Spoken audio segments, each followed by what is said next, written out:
Sebelum kami masuk ke pembahasan, izinkan kami memperkenalkan diri kami. Yang pertama, saya sendiri Imro'atul Solehah sebagai pemateri pertama.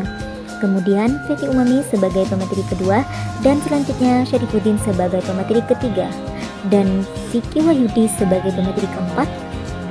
Yang terakhir ada Ahmad Wayed sebagai pemateri terakhir. Selanjutnya kita akan masuk ke pembahasan, di mana saya sebagai pemateri pertama akan membahas tentang pengertian pra-peradilan.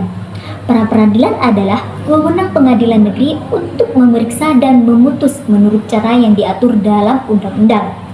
Yaitu yang pertama, sah tidaknya suatu penangkapan atau penahanan atas permintaan tersangka atau keluarganya atau bahkan pihak lain atas kuasa tersangka.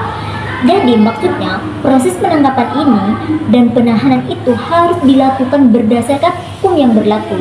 Jika ada dugaan bahwa penangkapan atau penahanan itu dilakukan tanpa dasar hukum yang jelas, misalnya tanpa surat perintah atau tidak memenuhi syarat formal dan material, tersangka, keluarga, atau pihak lain yang diberi kuasa dapat mengajukan permohonan pra-peradilan.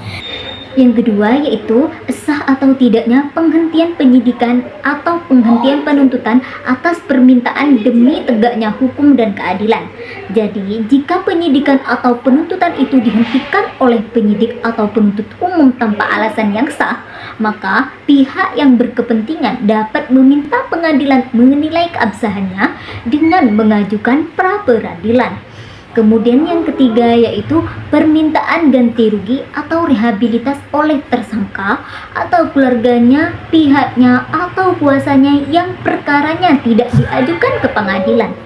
Tersangka atau keluarganya dapat meminta ganti rugi jika selama proses hukum tindakan aparat penegak hukum telah merugikan mereka. Misalnya, penahanan tanpa dasar hukum, kekerasan fisik, atau kerugian materi lainnya. Selain itu, tersangka yang namanya telah tercemar akibat penetapan tersangka atau penahanan yang tidak sah dapat meminta rehabilitasi untuk memulihkan nama baiknya. Sekian dari saya, dilanjutkan ke pemateri kedua. Di sini saya sebagai pemateri kedua akan menjelaskan tentang putusan dan upaya hukum pra-peradilan, di mana terdapat dalam pasal 83 KUHP. Dalam pasal 83 KUHP ayat 1 ini mengatur mengenai putusan pra-peradilan dan kemungkinan upaya hukum terhadap putusan tersebut. Jadi, putusan pra-peradilan bersifat final dan mengikat. Tidak ada mekanisme hukum seperti banding, kasasi, peninjauan kembali yang dapat dilakukan terhadap putusan ini. Selanjutnya terdapat dalam pasal 83 ayat 2 KUHP. Dalam pasal ini memberikan hak banding kepada penyidik atau penuntut umum atas putusan pra-peradilan yang mengakibatkan dihentikannya penyidikan atau penuntutan, namun dibatalkan oleh Mahkamah Konstitusi dalam putusan MK nomor 65/PUU-11/2011. Menurut Mahkamah Konstitusi, filosofi diadakannya lembaga pra-peradilan sebagai peradilan yang cepat untuk memberikan perlakuan yang sama terhadap tersangka atau terdakwa dan penyidik serta penuntut umum. Maka yang dinyatakan bertentangan dengan Undang-Undang Dasar 1945 adalah pemberian hak banding dan penuntut umum sebagaimana dimaksud dalam pasal 83 ayat 2 KUHP. Sekian, terima kasih. Baik, saya sebagai pemateri ketiga akan menjelaskan tentang subjek hukum yang dapat mengajukan pra-peradilan. Adapun subjek hukum pra-peradilan adalah setiap orang yang dirugikan akibat dari tindakan penegak hukum yang mana diajukan kepada ketua pengadilan negeri dengan menyebutkan alasannya yaitu untuk menegakkan hukum, keadilan dan kebenaran melalui sarana pengawasan secara horizontal. Adapun subjek hukum, kuasa hukum tersangka, penyidik, pihak ketiga yang berkepentingan, itulah subjek berhak mengajukan upaya gugatan pra-peradilan untuk sah tidaknya penghentian penyidikan atau penghentian penuntutan. Penghentian penuntutan adalah penyidik atau pihak ketiga yang berkepentingan untuk sah atau tidaknya penghentian penuntutan umum atau pihak ketiga yang berkepentingan untuk sah atau tidaknya penghentian penyidikan. Pihak ketiga yang berkepentingan berdasarkan putusan Mahkamah Konstitusi nomor 76 PUU X atau strip 2012 pada 18 Januari 2013 adalah saksi korban tindak pidana pelapor organisasi non pemerintah dan LSM. Mungkin dari saya, kurang lebihnya mohon maaf. Saya akan melanjutkan penjelasan dari pemateri ketiga tentang proses pra-peradilan.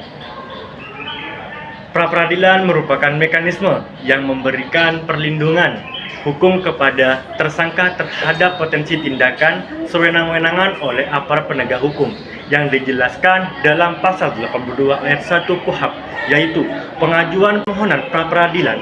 Permohonan pra-peradilan ini diajukan oleh tersangka, keluarga, atau pihak lain yang memiliki kuasa hukum.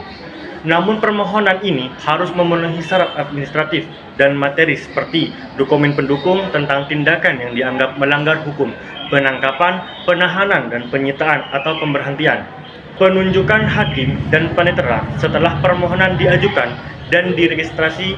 Ketua Pengadilan Negeri harus segera merujuk seorang hakim tunggal dan panitera untuk menangani perkara tersebut. Hakim dan panitera yang ditunjuk bertanggung jawab untuk memeriksa dan memutus perkara pra-peradilan secara adil dan sesuai aturan.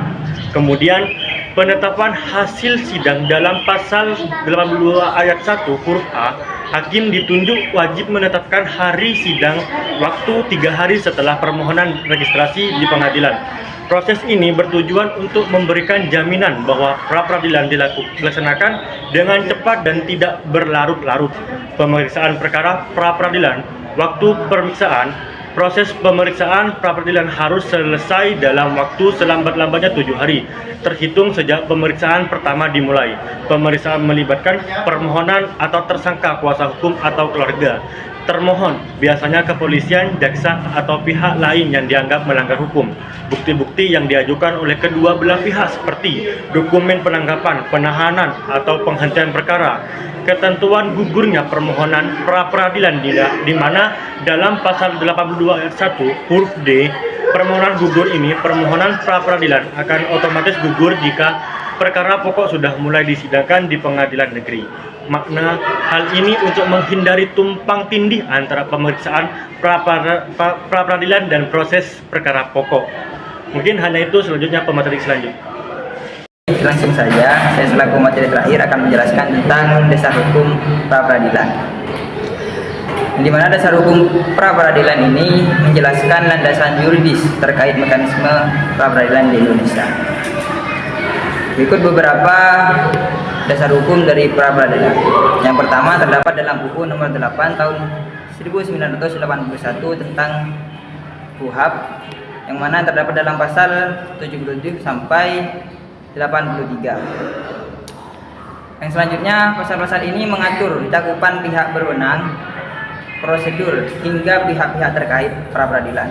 Dalam pasal 77, ruang lingkup pra-peradilan yaitu menguji sah atau tidaknya penangkapan, penahanan, penghentian penyidikan, atau penghentian penuntutan.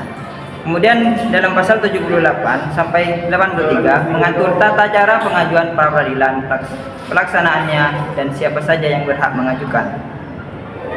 Dalam pasal 95 sampai 97 itu menyebutkan hak seseorang atas ganti rugi atau rehabilitasi jika terbukti ada pelanggaran hukum dalam proses pra-peradilan seperti penahanan yang tidak sah. Yang kedua, dasar hukumnya yaitu Peraturan Mahkamah Agung RI nomor 4 tahun 2016. Peraturan ini melarang peninjauan kembali atas putusan pra-peradilan. Tujuannya untuk menjaga kepastian hukum karena pra-peradilan adalah prosedur yang bersifat cepat dan terbatas, sehingga tidak boleh diulang atau diperpanjang dengan upaya hukum lain setelah putusan pra-peradilan dijatuhkan. Yang ketiga, dasar hukumnya putusan MK nomor 21/PUU nomor 12 tahun 2014. Putusan ini memperluas kewenangan pra-peradilan sehingga tidak hanya terbatas pada sah atau tidaknya penangkapan, penahanan, penghentian penyidikan atau penuntutan, tetapi juga mencakup uji keabsahan, penetapan tersangka, keabsahan penggeledahan dan penyitaan. Yang mana putusan ini memperkuat perlindungan hak asasi seseorang dari penyalahgunaan wewenang oleh aparat penegak hukum.